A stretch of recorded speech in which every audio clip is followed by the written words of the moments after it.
มาเด้อมาเด้อกินสินดาดน้ำกันสลองเงิน42ซับสไครต์เขาสลอง10,000ซับสไครต์เขาสลอง42เฮ็ดสินดาดกินแซ่บก็ขอบคุณมาเด้อมาเด้อผมบอกท่านเฮ็ดเป็น EP คือเฮ็ด EP เดียวนี่แหละเห็นเนาะที่พวกนั้นจะพูดถึงกินดาดหมู ที่พวกนั้นอาหารที่พวก กับงัวมาเด้อแซ่บๆน้องกัน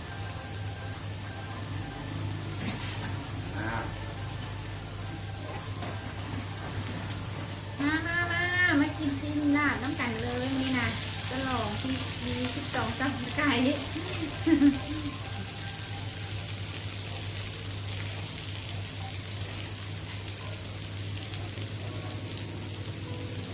น้ำตาเตย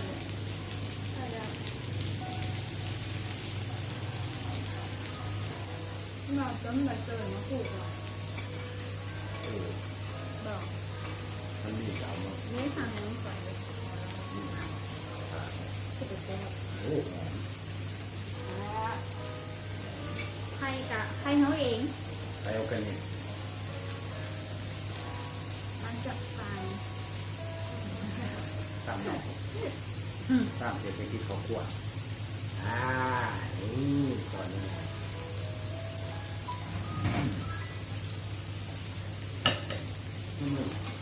ผสม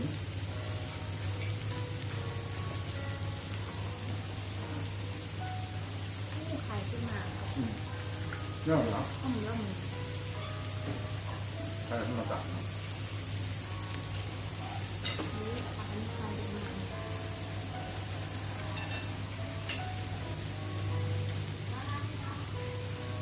ใส่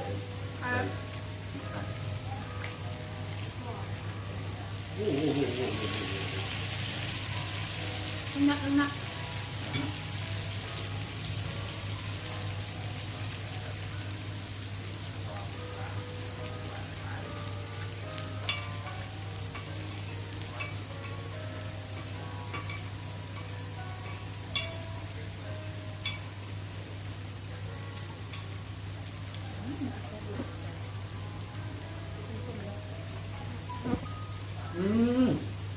ยืมมาใครให้ตัวตาย ใครตัวมันเหรอ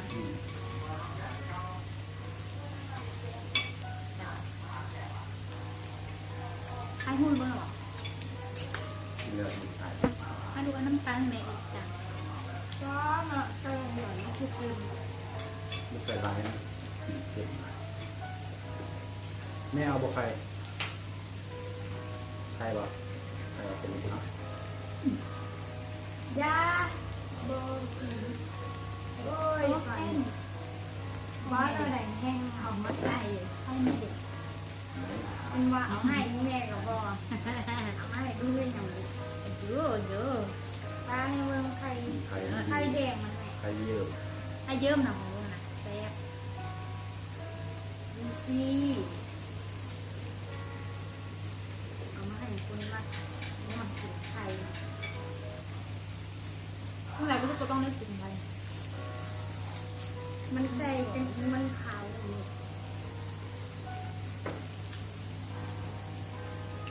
แล้วของแม่คือสุรีมันเห็ดให้เจียวลูกเต็มทำยังไงจัดเราจะสู้เลยตกซ้ำสู้เลย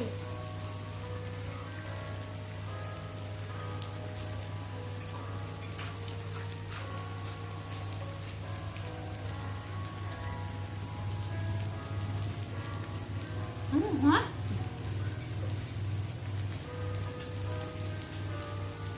ใครมันแบบแตกเลยนะคือพักเลย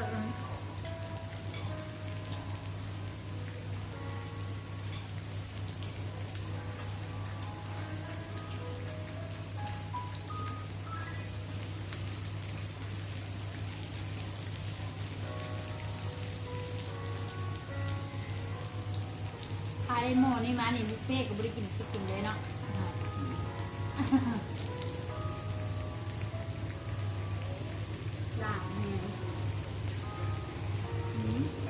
ช่วงโควิดแม่จะถึงห่างหลวง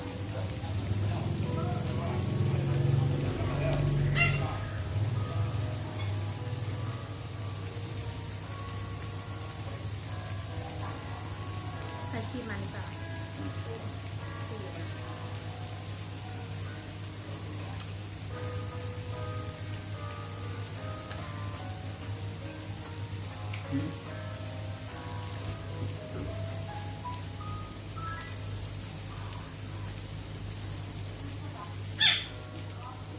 แก้วหนังจะอยู่คลิปวันนี้ก็เสียงนกคนทำแก๊กแก๊กแก๊กแก๊กอยู่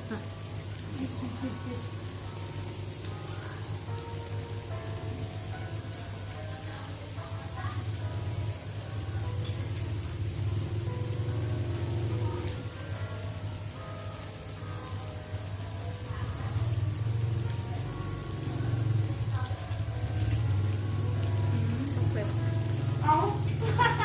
ไม่ถึงกันไม่ถึงกับพอแม่ทำมันจบเป็ดแล้วน้องขอน้องขอไปก่อนแล้วก็น้องเรียนไปแล้ว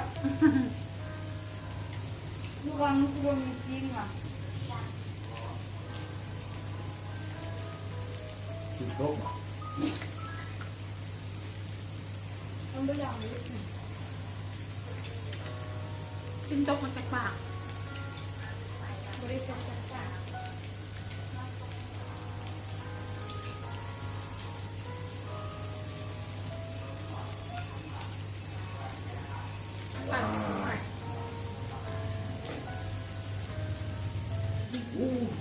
แก้วไหนแก้วเรื่องนะเอ๊ะแม่มันเรื่องหัวแม่หัวนี่มันเรื่องหัว ลวกขึ้นเนาะ ไม่มันยาวหัวเด็กแม่มันมาสู้ไหมสู้มา คนได้ยินเสียงคน ดิ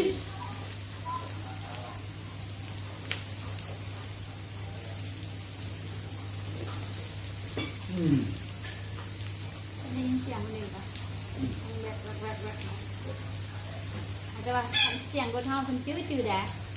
รถคันอื่นไปยารถอื่นไปยาขนาดบอกแต่หารถยุ่งนั้นอีกไปแล้วโอ้ยห้องได้ห้องว่ารถยังถึงเรือ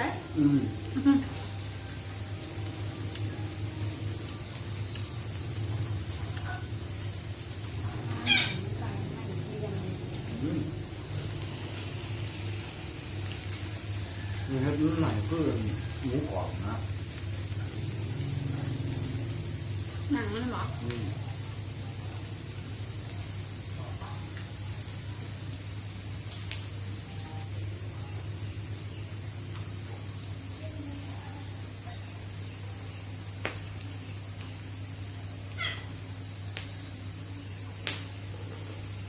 อันนี้จะเป็นกาแฟเหรอจะกินอะไรมันโอ้กระจอดกระจุดตกลง ปักอย่างนี้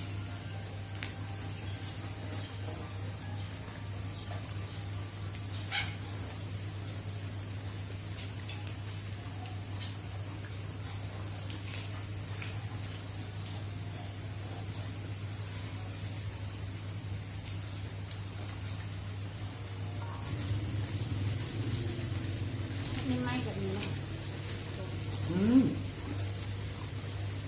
เสื้อกำลังแม่ป๊าในลูกเงิน มันโว้มันไหม้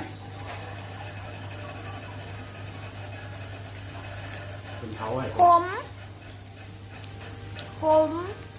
จัด คำเดียวบาทเดียวอีป่าเฮ็ดได้บ่บาทเดียวบนหัน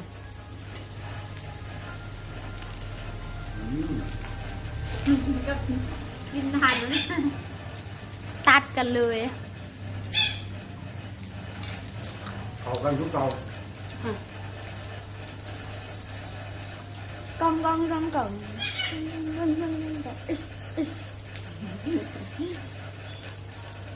พอแล้วลูกค่ะ ก็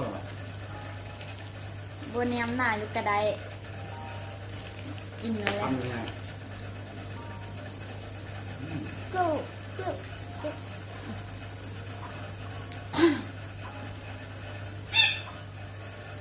หยังไม่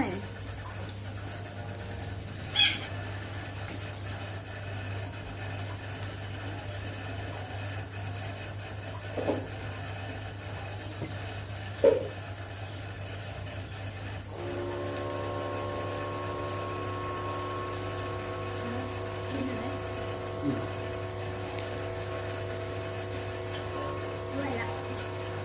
ต้องใครออกแล้วออก นางเป็นงู นี่จะเป็นงู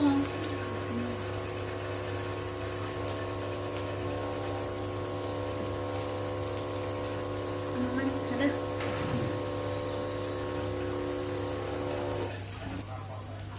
ยิ้ม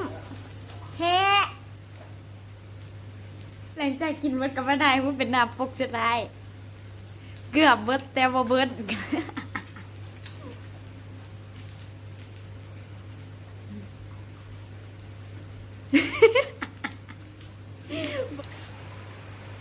บริเวณคิดดน แม่ปานน่ะ อย่างแฟนคลับคุณฮอด ยี่บ่มีแฟนคลับดอกแฟนขอบแฟนคลับบ่เคยมี หืม เว้ แฟน ย คลับอีพอ42 คนติดตามซื่อ นั่นแหละแฟนคลับ ๆบ่แม่น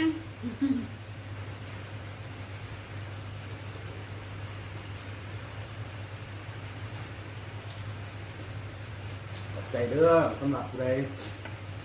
กดติดตามให้จึงเขาได้เงินหลายว่าลองวันลองเฮ็ดเบิ่งมันลองอ่ะเฮ็ดอีหลีนี่แหละ กึ่งกึ่งตุ๊กตีตุ๊กซื้อตึ๊ดตึ๊ดตึ๊ดตึ๊ดตึ๊ดตึ๊ด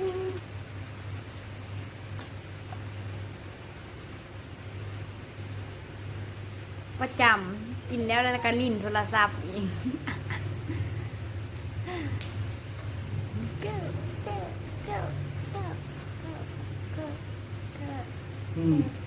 ฮะ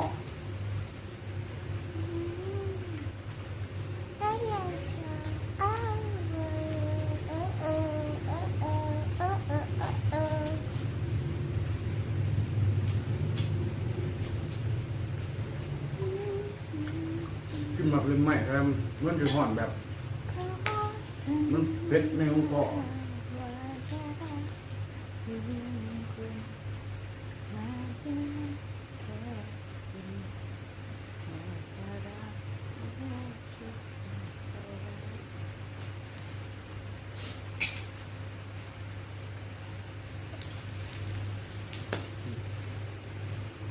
เจอแตบๆมาหนึ่งตูม ระเบิดเลยระเบิดเวลา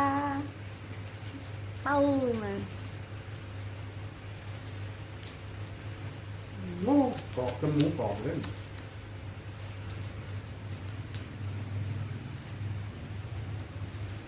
ว่าแต่จ่าก็เข้าอะไรของ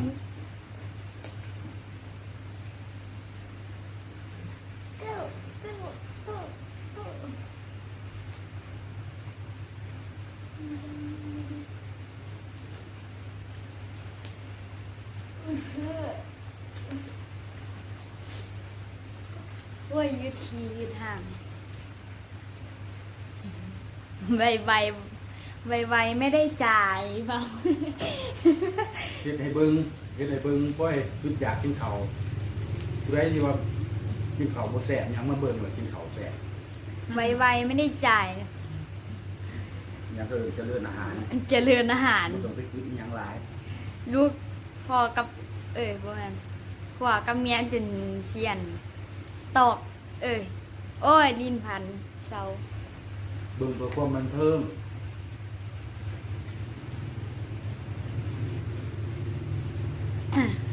ลูกปั่นกระดูกก็สิได้ อืมอ่าหวานเผ็ดๆ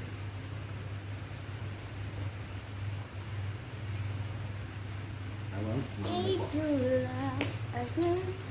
time. I feel you.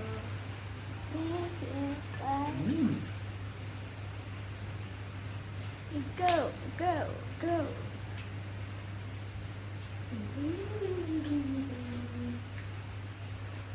เอาวันนี้ลาไปเนาะกับคลิปเนี่ยฝากกดไลค์กดติดตามให้เด้ออ่า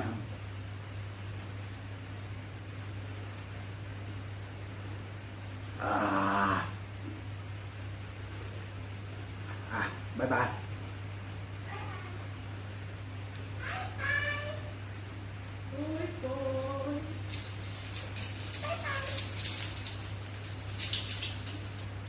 กดไลค์กดจับกดแชร์